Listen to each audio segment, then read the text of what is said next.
was actually a very competitive situation Yeah. because we were at the same time being approached by eBay. Joseph Tsai is a Taiwanese-Canadian entrepreneur and investor, and he is currently the executive chairman of the Alibaba Group. Tsai was born in January 1964 in the city of Taipei, Taiwan. At the age of 13, Tsai was sent to the U.S. to attend Lawrenceville Preparatory School in New Jersey. After graduating, Tsai enrolled in Yale University, where he obtained 2 degrees, a Bachelor's of Economics and East Asian Studies in 1986, and a JD from Yale Law School in 1990.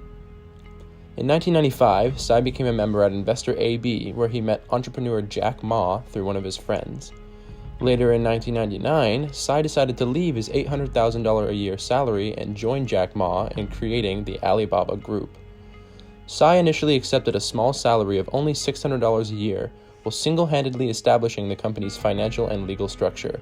In 2013, Tsai became Alibaba's executive vice chairman and became the second largest shareholder of the company after Ma himself. Since then, Tsai has made many philanthropic donations to schools in China through the Tsai Foundation, as well as several investments into sports teams worldwide. Alibaba began as a peer-to-peer e-commerce platform similar to that of Amazon.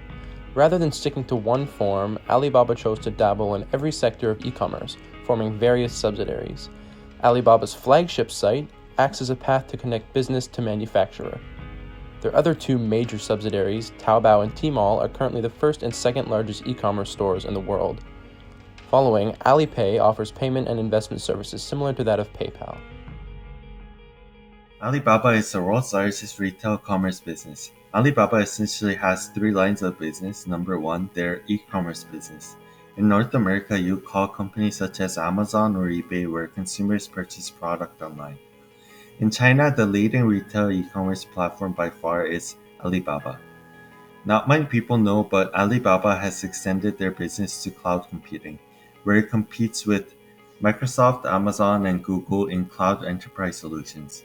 The last major business that Alibaba owns is digital media and entertainment. They own the Chinese equivalent of YouTube called Youku. In general, Alibaba's core business comes from their e-commerce market. In terms of business size, total gross merchandise value is the dollar amount of merchandise goods that the company sells per year, and Alibaba's dollar figure is greater than Amazon and eBay combined.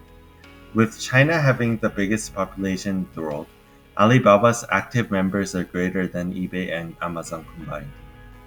Just to further give you some idea of the company, these are the companies in the market competing against Alibaba.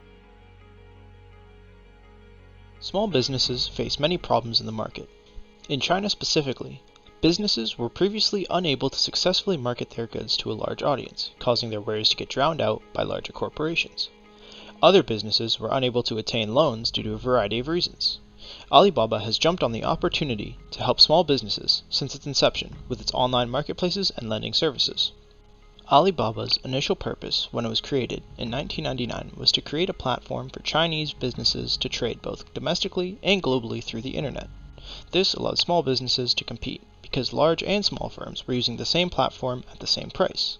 This effect was replicated again in 2010 with the launch of AliExpress, now allowing businesses to directly sell to customers from over 150 countries both globally and domestically.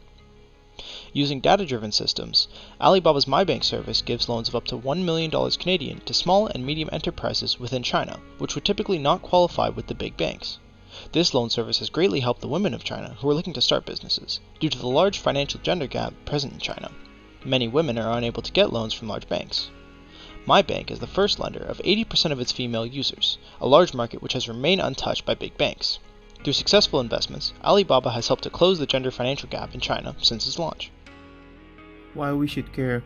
We should care because his achievements teach us a lesson that with networking, believing in yourself, and proper long-term planning, a very risky investment like this one is worth it.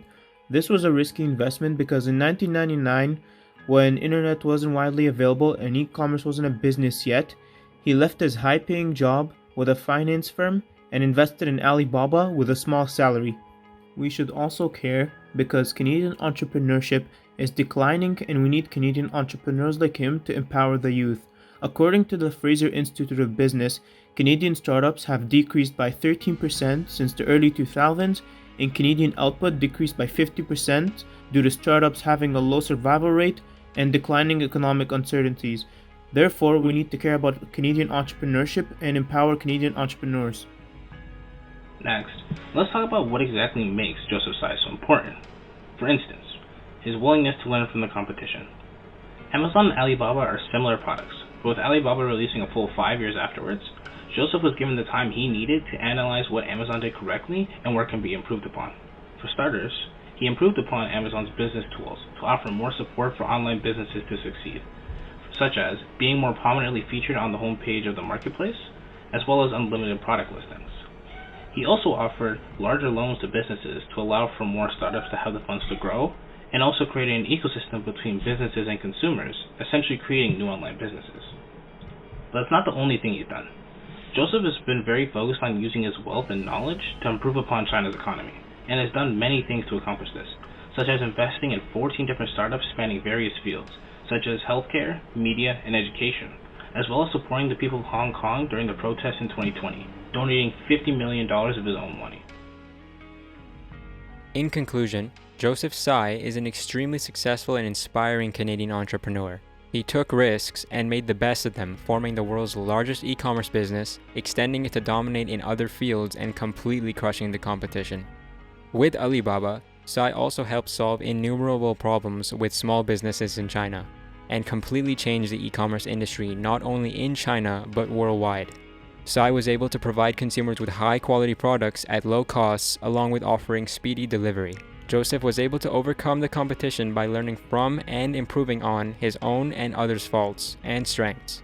He also provided mass amounts of value to the customer, which in turn propelled him to success and led him to dominate in a very competitive field. Joseph Tsai is a very commendable entrepreneur who holds numerous valuable lessons that anyone can learn from.